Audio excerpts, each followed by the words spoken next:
Seit Jahrhunderten gi wichtig Dokumenter vun der Stadt Lützeburg an engem Archiv konservéiert. Dat eelsten Dokument vun der Stadt Lützeburg aus dem Ärmesinnesingschacht vun 1244.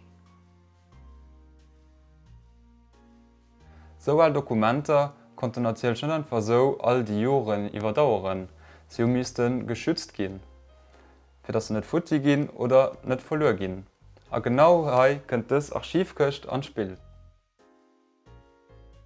Für méi wie 500 Joer, genau zu sinn 1449, huet Stadt Lützeburg dës Archivköcht kaf, fir kënnen hier wichtigsten Dokumenter dran zu versuergen. D'Archivköcht huet schon ganz viel mat erlieft. Wie der wëst, war Stadt Lützeburg eng Festungsstaat a gouf och einst do ugegraf. Wéi zum Beispiel 1683 durch Truppen vum franzésche Kinnek Louis XIV, die ëm Krchtdach während Puerdeeg Stadt Lützeburg bombardéiert hunn.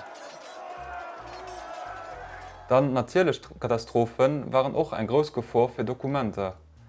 So wie zum Beispiel dat Grost Feier vu 1554, wo Großdeler vun der Stadt Lützeburg de Flammen zum Opfer gefallen ass.